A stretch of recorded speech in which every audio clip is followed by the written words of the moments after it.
जय हिंद दोस्तों, मैं कृष्णा एजुकेशन फील्ड चैनल पर आप सभी का स्वागत करता हूं।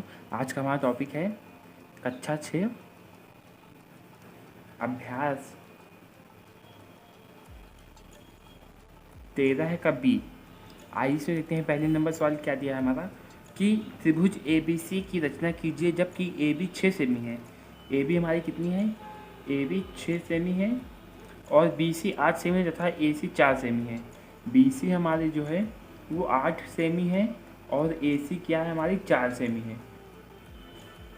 तो हमसे क्या कह रहा है, एक त्रिभुज ए बी सी की रचना कीजिए जिसकी भुजाएं जबकि ए बी उसकी भुजा की लंबाई 6 सेमी है, बी सी 8 सेमी है और ए सी जो है 4 सेमी है। तो हम किसी भी भुजा को है आधार मान लेंगे। तो ए बी को हम जो है आधार मान लेते हैं। ए बी हमारी 6 सेमी है तो 6 सेमी की एक भुजा खींचेंगे। ठीक है, यहाँ से ये 6 सेमी, यहाँ से यहाँ तक में हो गई हमारी 6 सेमी की एक भुजा। ठीक है, उसके बाद यहाँ पे लिखेंगे ए बी। ठीक है, भुजा खींचने के बाद जो है हमसे क्या करना है, बी सी 8 सेमी हो, मतलब कि एक चाप लगाना है हमें बी सी 8 सेमी का। ठीक है, हम यहाँ पे गोला प्रकार लेंगे और पटरी की सहायता से 8 सेमी का चाप लगाएंगे। ठीक है, तो यहाँ पे जो है हमारा 8 सेमी ये है, यहाँ से थोड़ा सा और कम। ठीक है,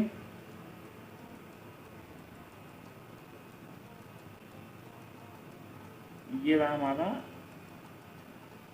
8 सेमी। ठीक है, हम यहाँ से 8 सेमी का जो है चाप लगाएंगे। ठीक है,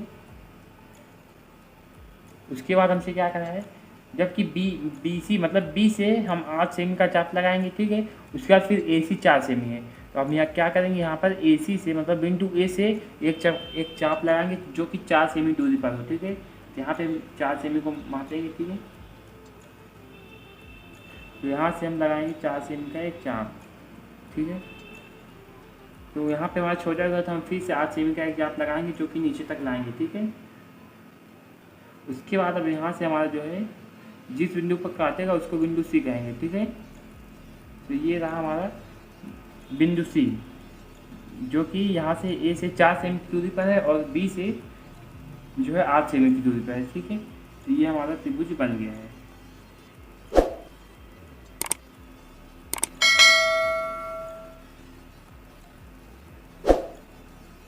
ये हमारा सी हो गया। यहाँ पर इसकी लंबाई कितनी है हमारी 4 सेमी है और इसकी लंबाई ए बी की लंबाई हमारी 6 सेमी है।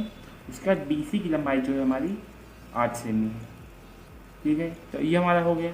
और इसमें हमें क्या करना है, इससे हमें लिखना भी है। क्या लिखना है, यहाँ पे लिखेंगे दिया है। ठीक है, क्या दिया है, त्रिभुज की 3 भुजाएं दी गई हैं तो दिया है में लिखेंगे त्रिभुज की भुजाएं। त्रिभुज की भुजाएं जो कि ए बी कितनी है, ए बी जो है हमारी 6 सेमी है, बी सी हमारी जो है 8 सेमी है और ए सी हमारी कितनी है 4 सेमी है। ठीक है, उसके बाद हमें क्या ज्ञात करना है, ज्ञात करना है क्या ज्ञात करना है, यहाँ पे एक त्रिभुज बनाना है। ठीक है, त्रिभुज बनाना है या फिर रचना करनी है। ठीक है, यहाँ पे लिख सकते हैं रचना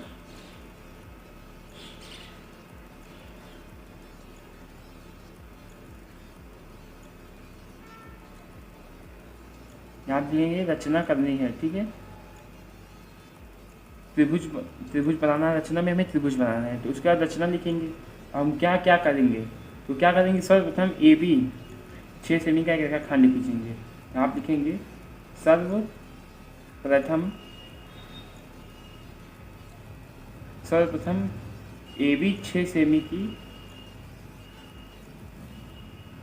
एक आधार रेखाखंड खींचेंगे। ठीक है, आधार रेखाखंड खींचेंगे। ठीक है, उसके बाद यहाँ पे दूसरा हम लिखेंगे इसमें कि बिंदु बी से 8 सेमी का एक चाप लगाएंगे। ठीक है, तो यहाँ पे लिखेंगे बिंदु बी से प्रकार की सहायता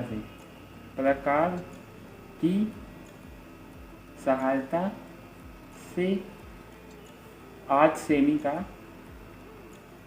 का एक चाप लगाएंगे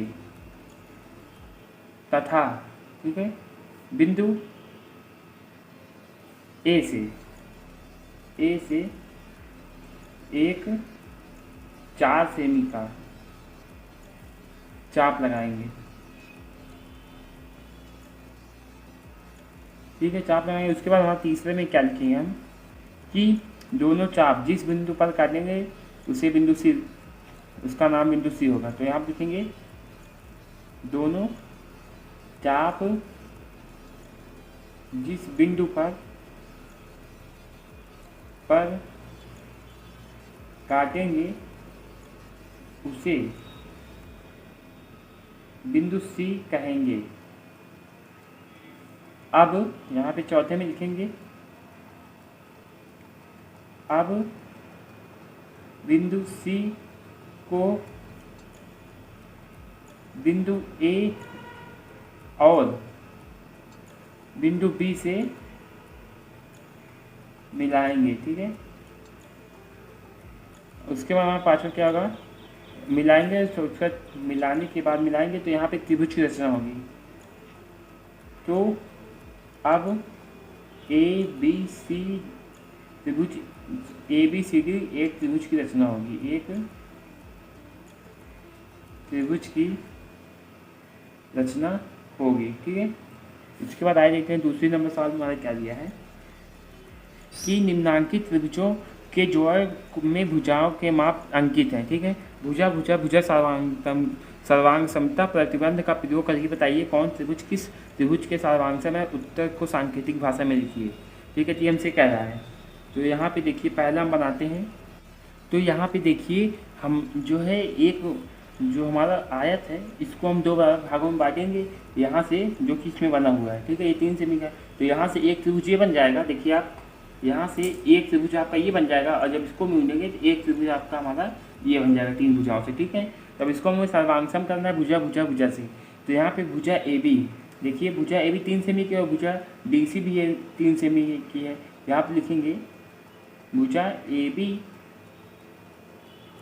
बराबर है किसके, भुजा डी सी के, ठीक है। किसके बराबर है, भुजा डी सी के बराबर है। उसका बाद यहाँ पे लिखेंगे भुजा ए डी जो है हमारी क्या है, भुजा ए डी किसके बराबर है, भुजा बी सी के बराबर है, ठीक है। भुजा बी सी के बराबर है। देखिए 1.8 सेमी ये भी है, 1.8 सेमी ये भी है। तो भुजा किसके, बी सी के बराबर है। उसके बाद देखिए यहाँ पे भुजा ए सी जो है वो बराबर है भुजा सी ए के, क्योंकि उभयनिष्ठ है, क्योंकि दोनों भुजाएं एक समान है, दोनों त्रिभुज की भुजाएं एक ही हैं। तो यहाँ पे लिखेंगे उभयनिष्ठ। उभयनिष्ठ होता है कॉमन, उभयनिष्ठ, ठीक है। तो देखिए हमारे तीनों भुजाएं बराबर हो गई हैं। तो यहाँ पे हमारा हो जाएगा कि यहाँ पे जो है त्रिभुज ए बी सी, त्रिभुज ए बी सी सर्वांगसम है, ये सर्वांगसम का चिन्ह है, ठीक है। त्रिभुज ए बी सी किसके बराबर है, त्रिभुज डी सी ए के, त्रिभुज किसके, डी सी ए के सर्वांगसम है, के सर्वांगसम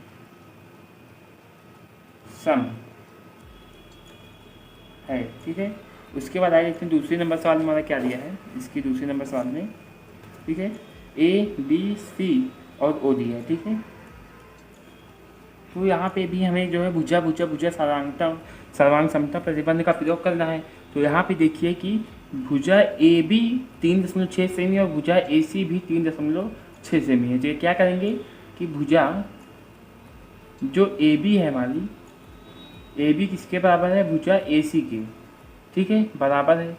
उसके बाद भुजा हमारी बी ओ 2.5 सेमी और सी ओ ये भी बराबर है। तो यहाँ पे लिखेंगे हम भुजा बी ओ जो है हमारी बी ओ बराबर है किसके, सी ओ के बराबर है, ठीक है। उसके बाद देखिए एक हमारा उभयनिष्ठ भुजा है क्या, ए ओ, जो कि दोनों में बराबर है, तो यहाँ पे लिखेंगे भुजा ए ओ जो है, ए ओ क्या है, बराबर है ए ओ के। क्यों? क्योंकि दोनों उभयनिष्ठ है, दोनों त्रिभुज है ना हमारे। देखिए इस त्रिभुज का ये भुजा हो जाएगी, इसी त्रिभुज की भी ये भुजा हो जाएगी, तो क्या हमारी उभयनिष्ठ है। ठीक है, हमारे भुजा ए ओ उभयनिष्ठ है। जो हमारी त्रिभुज की तीनों भुजाएं आपस में बराबर हैं, तो क्या होगा हमारा ये जो त्रिभुज है, त्रिभुज हमारा क्या हो जाएगा, सर्वांगसम ए बी ओ। त्रिभुज ए बी ओ क्या है, सर्वांगसम है, जो है किसके, त्रिभुज ए सी ओ के। ठीक है, ये हमारा यहाँ पे सिद्ध हो गया। इसके बाद आए देखते हैं, ये त्रिभुज है ए बी सी और पी क्यू आर दिया हमारा। ठीक है, जिसको हमें बनाना है पहले। तो अब हमारे इसमें देखिए कि भुजा ए बी जो है 1.8 सेमी है, और भुजा पी क्यू भी 1.8 सेमी है। ये हमारा दोनों बराबर है, और ए सी भी बराबर है, और पी क्यू भी बराबर है। और इसका क्यू बी और सी बराबर है, और क्यू और आर बराबर है। तो ये हमारे क्या हो गए, दोनों त्रिभुज हमारे क्या है, सर्वांगसम है। ठीक है, यहाँ पे लिखेंगे भुजा ए बी। ठीक है, भुजा जो है ए बी किसके बराबर है, भुजा पी क्यू के, इसके भुजा पी क्यू के बराबर है। उसके बाद फिर यहाँ पे लिखेंगे भुजा जो हमारी ये ए सी है, ए सी किसके बराबर है, तो भुजा ए सी जो है हमारी पी आर के बराबर। देखिए 2.4 सेमी 2.4 सेमी, यहाँ पे लिखेंगे पी आर के बराबर है। उसके बाद भुजा हमारी जो है, ये दो भुजाएं हमारी बी सी जो है, ये बी सी 2.8 सेमी, और क्यू आर भी 2.8 सेमी। तो आप लिखेंगे भुजा क्यों आर भी बराबर है। ठीक है, तो यहाँ पे हम लिखेंगे कि त्रिभुज ए बी सी, त्रिभुज ए बी सी सर्वांगसम है किसके, त्रिभुज पी क्यों आर के। ठीक है, उसके बाद आए देखते हैं तीसरी नंबर सवाल। इसमें हमारा क्या दिया है, इसमें दिया है कि पार्श्वांकित चित्र में ए डी जो बराबर है डी सी की और ए बी बराबर है बी सी की, तो क्या त्रिभुज ए बी डी सर्वांगसम है त्रिभुज सी बी डी के। यदि त्रिभुज इतना सर्वांगसम है तो इसके संगत भुजाओं और संगत कोणों को लिखिए। तो चलिए आइए सर्वांगसमता को इसको सिद्ध करते हैं, तीसरी नंबर सवाल। ठीक है, तो यहाँ पे देखिए चित्र में क्या है, ए डी जो है डी सी के बराबर है, भुजा ए डी डी सी के बराबर है। तो आप लिखेंगे भुजा ए डी जो है वो हमारी ए डी बराबर है किसके, सी डी के। ठीक है, उसके बाद हमारी भुजा ए बी जो है दिया है इसमें, भुजा ए बी बराबर है बी सी के, ए बी जो बराबर है वो बी सी के बराबर है। तो भुजा ए बी बराबर है किसके, बी सी के।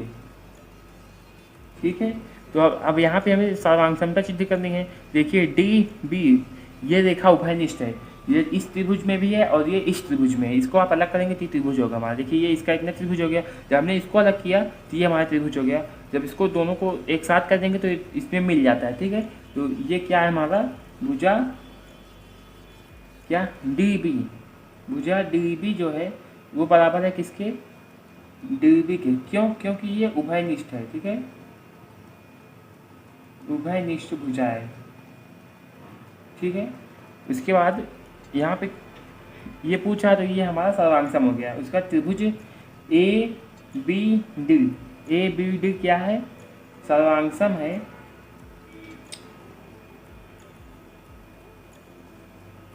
सर्वांगसम है किसके, त्रिभुज सी बी डी के। ठीक है, ये हो गया हमारा। यदि ये समांतर इसके संगत भुजाएं और संगत कोणों को लिखिए। ये हमारा पहला हो गया। अब दूसरे के इसके संगत भुजा कौन सी है, देखिए ए बी की संगत भुजा सी डी है, मतलब उसके समान भुजाएं। तो संगत भुजाएं यहाँ पर लिखेंगे संगत भुजाएं। ठीक है, तो पहली ए बी है, A B comma B C, ये हो गया। उसके बाद आए दूसरी भुजा देखते हैं, ये हमारा है डी सी, डी सी संगत है किसके, ए डी की। ठीक है, इसका तीसरी जो है हमारी ये उभयनिष्ठ है, लेकिन इसको हम अलग करेंगे तो ये हमारा अलग हो जाएगा, तो ये भी हमारी संगत भुजाएं हैं। ठीक है, तो डी बी जो है संगत है किसके, बी डी के। ठीक है, अब इसका जो है हमें यहाँ पे लिखना है संगत कोण। ठीक है, यहाँ पर लिखेंगे संगत कोण। ठीक है, आइए देखते हैं पहला कौन सा, इसका जो है कोण बनेगा ये बनेगा, तो इसको हम कोण ए और कोण सी आपस में संगत है, तो यहाँ पे लिखेंगे कि पहला लिखेंगे कोण बी ए डी, इसको लिख रहे हैं, ये हमारा इसको ले रहे हैं, तो बी ए डी किसके संगत है, कोण बी सी डी के, यहाँ लिखेंगे कोण बी सी डी के, ठीक है। उसके बाद आगे देखते हैं दूसरी नंबर सवाल। इसमें क्या दिया है कि अब ये कोण जो है इसके बराबर है, ठीक है, ये वाला, इसको हम कैसे लेंगे, बी डी ए, तो कोण बी डी ए जो है संगत है किसके, बी डी सी के, ये आपस में संगत है, तो यहाँ पे लिखेंगे बी डी सी, इसके कोण बी डी सी के, ठीक है। उसके बाद आगे देखते हैं तीसरी नंबर सवाल। इसमें हमारा क्या दिया है, देखिए अब ये कोण है ये वाला, ठीक है, अब ये दोनों भी आपस में संगत हैं, तो यहाँ पे हम लिखेंगे कोण डी बी ए, कोण डी बी ए वो संगत है किसके, कोण डी बी सी के, तो यहाँ पे कोण डी बी सी ये आपस में संगत है, ठीक है। उसके बाद आइए देखते हैं चौथी नंबर सवाल। चौथी नंबर सवाल में क्या दिया है कि पार्श्वांकित चित्र में त्रिभुज ए बी सी और त्रिभुज ए बी डी एक ही भुजा ए बी पर बने हैं, त्रिभुज ए सी भुजा ए सी बराबर बी डी तथा बी सी बराबर ए डी है, तो निम्नलिखित कथन में से कौन सा सत्य है, ठीक है। तो इसमें क्या करें, सर्वांग समता को, सबसे पहले इसकी सर्वांग समता को निकालते हैं, ठीक है। तो यहाँ पे दिया हमारा भुजा जो है ए सी क्या है, बी डी के बराबर है, उसका भुजा जो है हमारी यहाँ पे बी सी जो है ए डी के बराबर है, ठीक है। यहाँ पे लिखेंगे ये हो गया, तो भुजा हमारी ए सी बराबर है किसके, बी डी के, और भुजा बी सी, ये भुजा बी है, बी सी बराबर है डी ए के या फिर ए डी के, तो हमारी ये भुजा क्या है, उभयनिष्ठ, तो यहाँ पे लिखेंगे भुजा ए बी बराबर है किसके, बी ए के, इस त्रिभुज के लिए यहाँ से, इस त्रिभुज के यहाँ से, क्यों, क्योंकि ये उभयनिष्ठ है, उभयनिष्ठ है। अब ये हमारा सर्वांग सम हो गया क्या, त्रिभुज ए सी बी, क्या आप लिखेंगे त्रिभुज ए सी बी क्या है, सर्वांग सम है किसके, त्रिभुज यहाँ से शुरू किए हैं ए सी बी, यहाँ से बी डी ए की, त्रिभुज ए, ये देखिए यहाँ पे ए बी सी के सीक्वेंस है यार, हम इस ऐसे भी लिख सकते हैं, लेकिन हमें ऑप्शन में ये दिया था, हम यहाँ पे इसको लिखेंगे त्रिभुज ए बी सी, लेकिन जैसे भी लिखेंगे दोनों में लिखेंगे, जैसे इस त्रिभुज इस तरफ सर्वांगसम के लिए सीक्वेंस लिख रहे हैं, इस तरफ भी उसी तरह से सर्वांगसम के लिए लिखेंगे, ठीक है। तो यहाँ पे जैसे ए बी सी लिखे हैं ए बी सी, तो यहाँ पर भी बी ए डी लिखेंगे, क्योंकि यहाँ से शुरू किए आधार भुजा से, तो इसका आधार ये है, तो यहाँ पे हम लिखेंगे बी ए डी, ठीक है। तो ये हमारा सर्वांगसम हो गया, ठीक है। हालांकि ये भी सर्वांगसम होता है, जैसे कि ए सी बी हुआ है, तो यहाँ पे होगा बी डी ए भी सर्वांगसम होगा, लेकिन ये हमारा ऑप्शन में दिया नहीं, इसलिए हम इसको लिख नहीं रहे हैं, ठीक है। दोनों हमारा सही है, तो हमारा ऑप्शन आइए देखते हैं कौन सा सही है, बी ए बी सी बराबर बी ए डी, हमारा ऑप्शन नंबर तीसरा यहाँ पे सही है।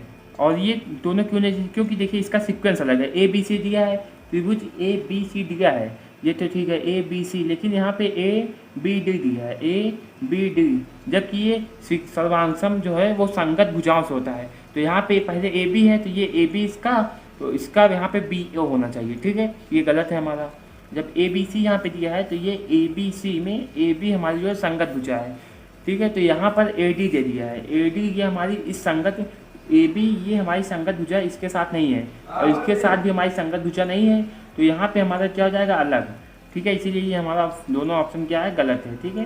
तो अभ्यास 13 बी द एंड, ठीक है।